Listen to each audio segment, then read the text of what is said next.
Graça e paz, estamos aí, estudantes de teologia, iniciantes, né? Estamos aí seguindo o nosso estudo, né? Estamos falando aí sobre a figura de Satanás, né? Nossa última aula, e hoje na aula 23, nós vamos dar continuidade, vamos falar sobre as atividades, né? De Satanás, ok? Então diz o seguinte, nosso livrinho que estamos estudando de Ryan Pilmer, é o nosso livro-texto aí que temos comentado nesta aula 23. E vai dizer o seguinte, na página 95, se você tem esse livro, página 95, se você que está acompanhando aí, sei que tem muitas pessoas que têm acompanhado aí desde o início, escreve aí nos comentários aí, pastor, eu tô conseguindo assistir as aulas e eu tenho o livro, estou acompanhando junto com o livro, ok? Ah, pastor, não tenho condições de comprar, não tem problema, Deus vai te dar condições. Bem, diz assim, a natureza das suas atividades. Satanás perturba a obra de Deus, opõe-se ao evangelho, domina, segue, engana os ímpios e cria ciladas para eles. Ele vai colocar aqui os versículos, né? Ele aflige e tenta os santos de Deus. Satanás é descrito como presunçoso, orgulhoso, poderoso, maligno, astuto, enganador e ferozmente cruel. Então veja bem, ele coloca aqui todos esses versículos bíblicos aí. Se você não tem o livro, você pode depois anotar e conferir na sua Bíblia, ok? Então percebemos aqui que ele é maligno, né? Após a sua queda, né, queridos, você sabe que ele perdeu a sua natureza bondosa, né? Ele perdeu a sua essência, o seu estado original se perde. Então ele dá origem ao mal, né? Algumas pessoas, alguns filósofos vão tentar acusar Deus de ser o originador do mal. Alguns filósofos que para tentar atacar o teísmo. O teísmo, não ateísmo, né? São filósofos geralmente ateus que atacam o teísmo. O teísmo é a crença em Deus, né? Então, vão dizer o seguinte assim, ora, já que Deus é o criador de todas as coisas, criou todas as coisas do nada, logo, ele é o criador do mal. Olha o pensamento filosófico.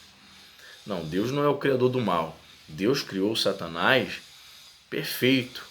Como diz lá em Ezequiel 28, querubim ungido, perfeito. Todavia ele se rebela. Quem é o originador do mal é o próprio Satanás. Ele ele escolhe, ele prefere escolher, optou em deixar a sua essência bondosa, santa, de estar ao lado com Deus, ao lado de Deus, para se tornar um ser maligno, enganador, acusador, né? A esfera de suas atividades. O diabo não limita suas operações aos ímpios e depravados. Muitas vezes age nos círculos mais elevados como anjo de luz. Segundo aos Coríntios 11:14 diz isso, né? Paulo escrevendo aos Coríntios, ele vai dizer que Satanás ele se transfigura até mesmo em anjo de luz. Você vê as ações do diabo, geralmente em determinados meios, ambientes, onde supostamente as pessoas estão recebendo espíritos de luz, encarnando espíritos de médicos falecidos para fazer cirurgias espirituais.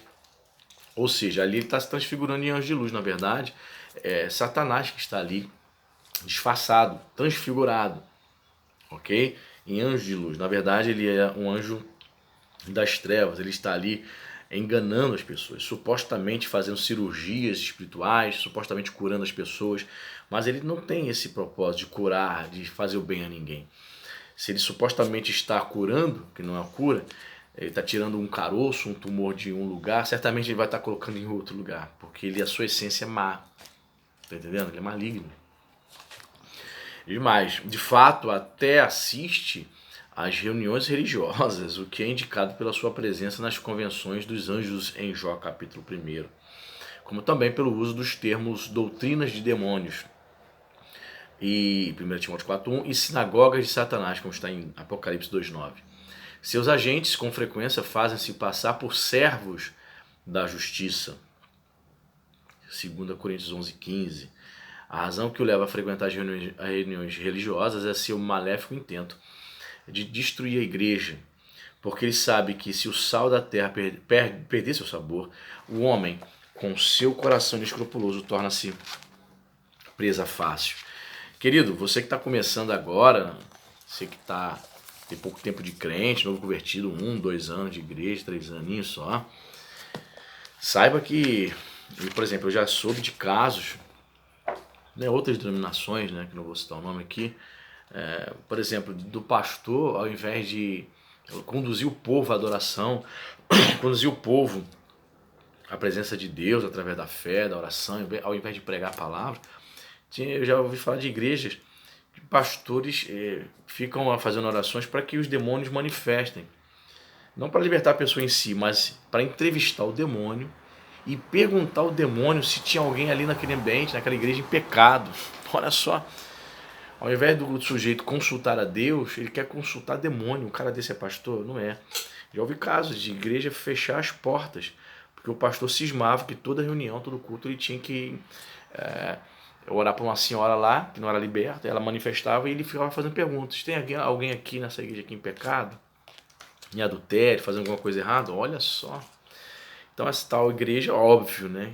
Qual é o caminho dessa igreja? As pessoas vão sair, as pessoas não estão ali para adorar a Deus, as pessoas vão ali na casa de Deus para ouvir a sua palavra, para cultuar o Senhor, né? Não para consultar Satanás, para ouvir a voz do diabo. O diabo é o pai da mentira. Então ainda que ele diga, sim, alguém tem gente aqui em pecado, e o pastor acredita, ele é um tolo, porque o diabo mente. Então ele vai acreditar nisso?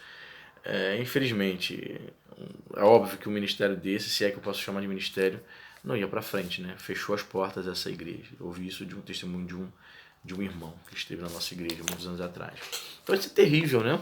As pessoas vão ali para buscar a Deus e o camarada transforma aquele ambiente numa sinagoga do próprio Satanás. É óbvio que as pessoas que amam o Senhor não vão ficar num ambiente desse e vão seguir esse pastor, né? Aí os olhos de muitos foram abertos e foram embora. A igreja fechou. O motivo de suas atividades. Por que Satanás está tão interessado em nossa ruína? Joseph Huxley responde a esta pergunta. Ele odeia a imagem de Deus em nós. Olha, odeia até mesmo a natureza humana que possuímos, com a qual o Filho de Deus se revestiu. Odeia a glória externa de Deus, para a qual fomos criados e pela qual alcançaremos nossa felicidade eterna. Ele odeia a felicidade, para a qual estamos destinados, porque ele mesmo a perdeu para sempre. Isso é fato, irmãos. Isso é fato. Todas as vezes que ele olha para o homem, ele vê, ainda que ele olhe para um homem, por que ele odeia também um homem ímpio? Já que o homem ímpio está nas mãos dele e potencialmente, se ele morre, vai para os braços do Satanás. Por quê que ele também odeia o homem ímpio? Porque mesmo caído, o homem ainda tem a imagem, claro, distorcida, a imagem de Deus. Mesmo caído, aquele homem, por mais pecador que seja, tem ainda a possibilidade de arrepender-se. Tem a possibilidade de entrar no reino dos céus, de viver na eternidade com o Pai. Algo que ele não tem mais direito. Então ele odeia a imagem do homem, ainda que caído, ainda que pecador, ainda que perdido. Porque ele tem a possibilidade, aquele perdido, de se voltar para Deus. Algo que ele não tem mais essa oportunidade. E muito mais ainda, né, ao quadrado, ao cubo, esse ódio pelo homem vai aumentar no que diz respeito aos santos, a nós que servimos a Deus, a nós que temos o Espírito Santo de Deus. Então ele não se conforma, ele vai tentar de todas as formas destruir o crente, vai tentar de todas as formas parar você. Então você que está me assistindo, não pare, não desista de lutar contra o pecado, contra esse mundo. Certa vez, há muitos anos atrás, eu vi um pastor que pregou João 3,16. A pregação dele, João 3,16. E eu não me lembro muita coisa da pregação dele, só o que eu me lembro foi de uma frase que ele disse assim, já perto do final da mensagem, ele falou o seguinte: o inferno é para os que desistem. Forte, né? Ele poderia falar assim: o inferno é para os pecadores, sim, é para os pecadores. O inferno é para quem serve a Satanás, sim. Mas ele disse: o inferno é para aqueles que desistem, daqueles que desistem de lutar contra o pecado, contra o diabo, aqueles que se entregam ao diabo. Enquanto você está vivo, enquanto você está ouvindo a palavra, mesmo com dificuldade, mesmo tropeçando, não deixe de lutar contra o pecado, continue firme, porque o inferno é para aqueles que desistem. Não desiste de lutar, continue firme buscando o Senhor. Ainda que fraco, Deus há de te sustentar. Amém? Muito bem. Ele tem ódio de nós por 1000 razões, como também tem inveja de nós. Assim disse um antigo escriba judeu: pela inveja do diabo, a morte veio ao mundo e os que o seguem estão ao seu lado. Interessante, né? As restrições das suas atividades. Ao mesmo tempo em que reconhecemos que Satanás é forte, devemos ter cuidado para não exagerar seu poder. Para aqueles que creem em Cristo, ele já é um inimigo derrotado. João 12:31, né? O príncipe desse mundo já está julgado, Jesus disse. Ele é forte apenas para aqueles que cedem à tentação. Apesar de sua fúria violenta, ele é covarde, pois Tiago disse: resistam ao diabo e ele fugirá de vocês.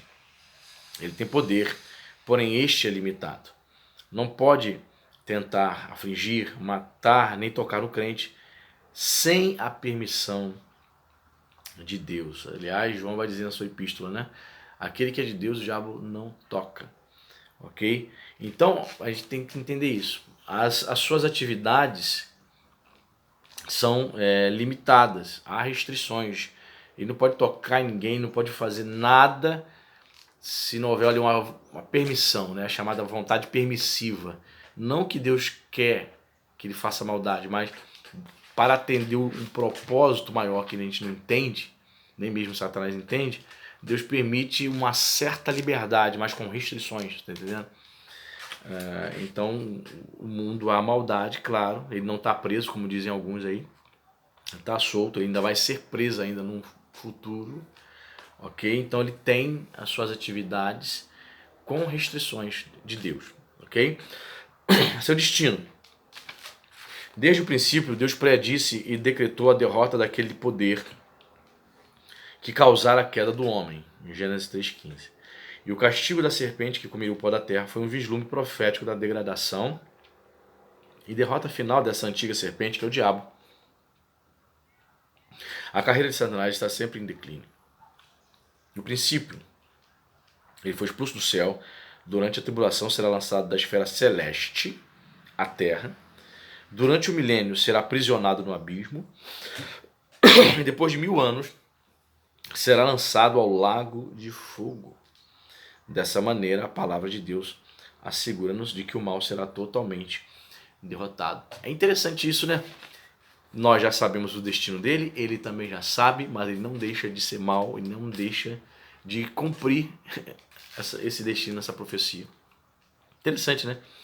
Ele já sabe qual é o seu destino, ele conhece as escrituras, sabe de tudo que vai acontecer com ele, mas ele não pode evitar esses acontecimentos. Que coisa, né? Espíritos maus. A gente vai entrar agora, estou na página 97, espíritos maus, anjos caídos.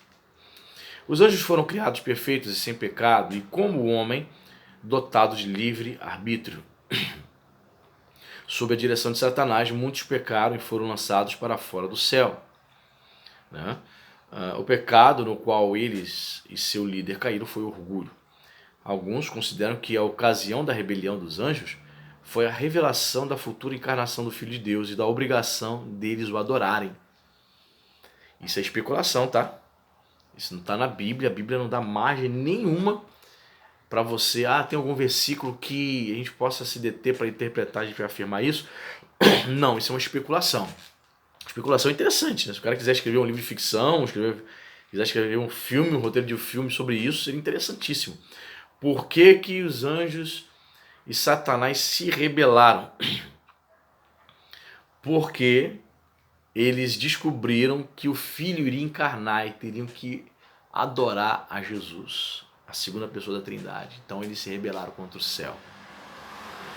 Uma especulação assim meio que, né? Diz aí nos comentários o que você acha aí dessa especulação. Não tem base bíblica, tá? Essa aqui é a especulação dos teólogos. Segundo as escrituras, os anjos maus passam parte do tempo no inferno. 2 Pedro 2,4 diz isso. E parte no mundo, especialmente nos ares que nos rodeiam. Ao seduzir os homens por meio do pecado, exercem grande poder sobre eles. Não obstante, esse poder, para aqueles que são fiéis a Cristo, é reduzido a nada por intermédio da redenção que ele consumou. Os anjos não são contemplados no plano da redenção, mas o inferno foi preparado para o castigo eterno dos anjos maus. Jesus vai dizer isso em Mateus 25:41, que o inferno foi criado, foi preparado para o diabo e seus anjos, os demônios, né? Eu vou mostrar aqui, se você quiser depois parar o vídeo, para você anotar esses versículos sobre os anjos maus, ó. a parte daquela especulação que eu sublinhei, tá vendo? Aí você para aí, anota os versículos para você conferir os textos, ok? Eu gostaria de ler com você rapidamente o versículo Judas 6, né? Judas é a epístola de Judas, que é antes do Apocalipse, e é apenas um capítulo. O versículo 6 vai falar sobre essa questão dos demônios. Olha só, você está com a sua Bíblia aí? Antes do Apocalipse, epístola de Judas. Esse Judas aqui não é o Iscariotes não, tá? Judas, irmão do Senhor, os outros filhos que Maria teve, que posteriormente se converteu, escreveu, se tornou discípulo depois, e escreveu essa epístola. Judas, versículo 6, olha só. E os anjos, os que não guardaram seu estado original, os demônios, não guardaram o estado original de santidade, mas abandonaram o seu próprio domicílio, abandonaram o seu estado original, os céus, ele, Deus, tem guardado sob trevas, em algemas eternas, para o juízo do grande dia. Olha que interessante. A Bíblia revela, Judas revela pra gente, que existem uma classe de demônios, alguns demônios, que ao ser expulsos dos céus, Deus logo de imediato os prendeu em cadeias infernais. Eles estão presos, esses demônios estão presos, Satanás não. Por alguma razão que a Bíblia não revela, eles estão presos. Nunca foram soltos e nunca serão. Eles já vão sair dali, da onde eles estão presos no inferno, para o julgamento final, né, para serem lançados no lago de fogo juntamente com todos os ímpios. Então a Bíblia, queridos, ela tem alguns detalhes, algumas descrições interessantes, né, que ela não vai explicar o porquê, mas existe um grupo de demônios, de anjos que caíram. Alguns estudiosos dizem que Deus nunca os permitiu ficar soltos, porque são demônios muito furiosos, muito perigosos. Eu não acredito nessa questão. Onde fica o poder de Deus aí? Satanás também é perigosíssimo, ele é o chefe, e Deus controla também ele dentro daquelas restrições que nós falamos há pouco. Por alguma razão que a Bíblia não revela, estes demônios que seguiram a Satanás, uma parte, Deus os manteve logo de cara, tem guardado eles em trevas, sobre algemas, eles estão presos, ok? Sobre algemas, claro, aí é uma forma, uma figura de linguagem para designar que Deus os prende, eles não têm acesso, ainda que quisessem, à terra ou em nenhum outro lugar. Eles estão no mundo espiritual, no inferno, aguardando, né, o dia do juízo, o grande dia.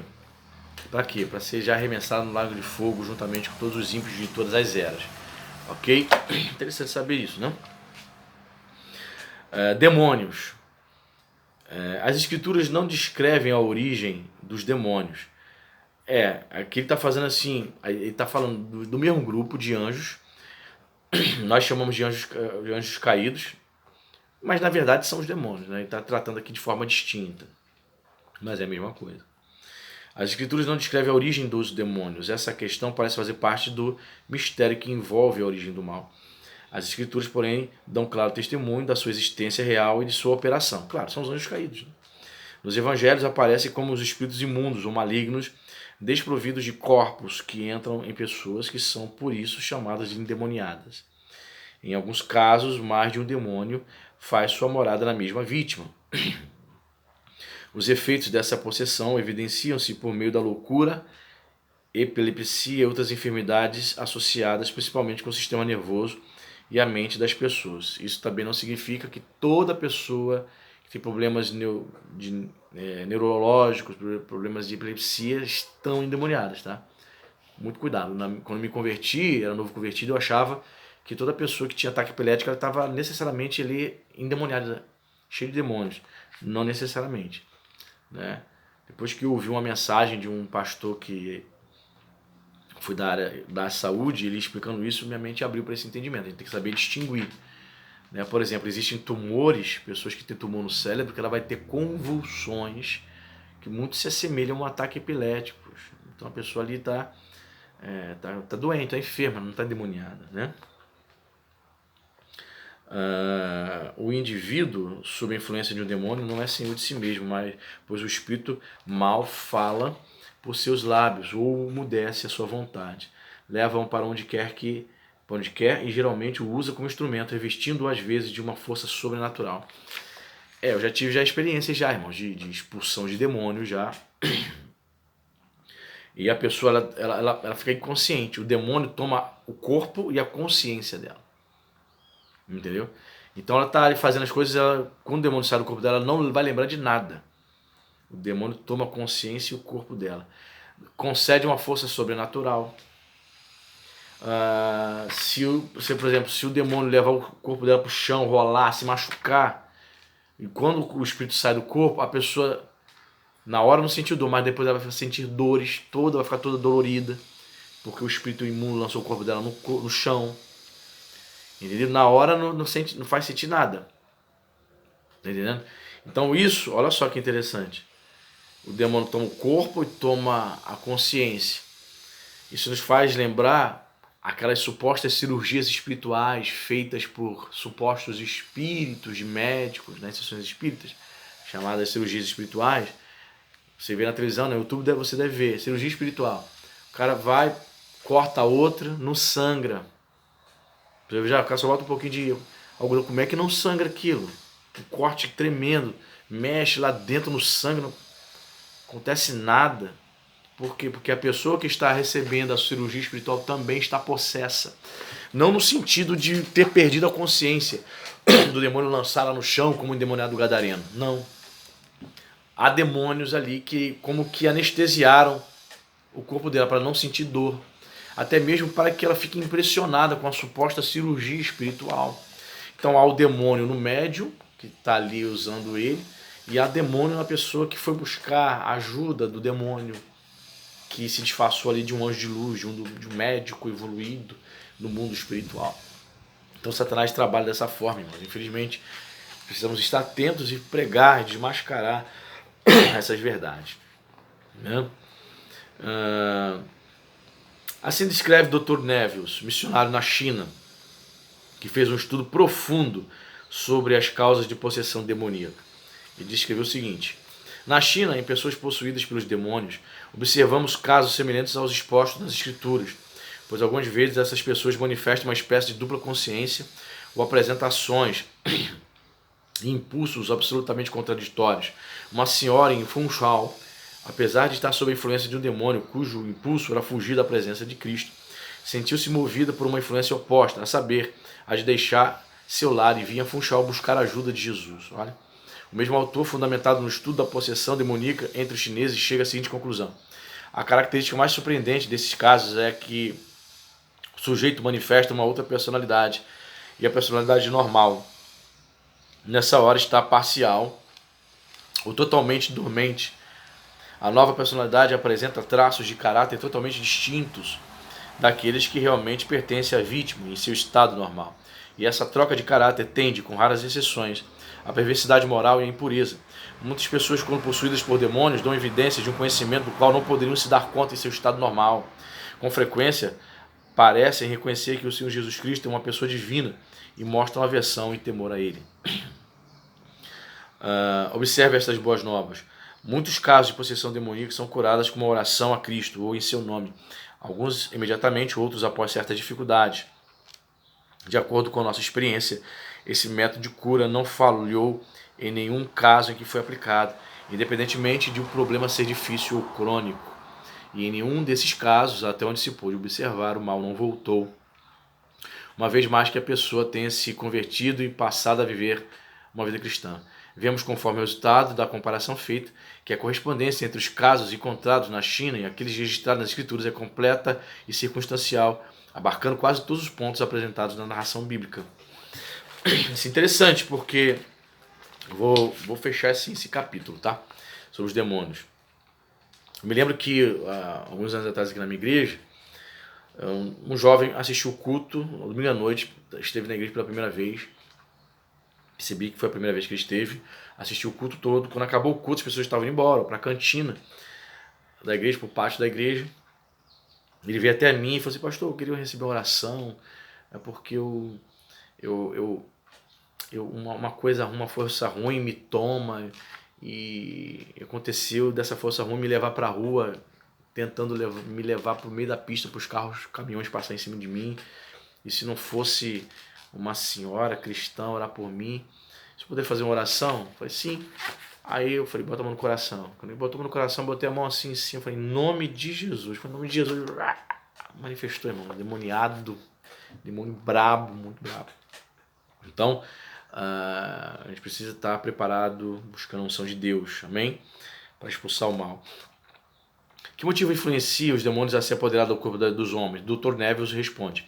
A Bíblia ensina claramente que todas as relações de Satanás com a raça humana têm por objetivo enganar e arruinar. Ao afastar nossa mente de Deus e induzir-nos a infringir suas leis, ele traz sobre nós o desagrado do Senhor. Esses objetivos são conseguidos por meio da possessão demoníaca. Assim, produzem-se efeitos sobre-humanos que parecem divinos ao ignorante e incauto. Ele exige e consegue, como se fosse Deus, adoração e obediência implícitas, pela imposição de sofrimentos físicos e por falsas promessas e terríveis ameaças. Desse modo, os ritos e as superstições idólatras entrelaçadas com os costumes sociais e políticos, têm usurpado em quase todas as nações ao longo da história o lugar da adoração genuína a Deus. Quanto aos próprios demônios, parece que eles têm motivos pessoais e próprios. A possessão dos corpos humanos parece proporcionar-lhes um lugar muito desejado de descanso e prazer físico. Nosso Salvador fala dos espíritos imundos que andam por lugares áridos em busca de descanso, especialmente nos corpos das vítimas. Quando privados de um lugar de descanso nos corpos humanos, eles buscam esse descanso nos corpos de animais inferiores, como é aquele caso, né, que Jesus expulsa os demônios, a legião do demoniado gadareno, e eles pedem os demônios para ir para os corpos dos porcos, né? Martinho Lutero disse: o diabo é o imitador de Deus.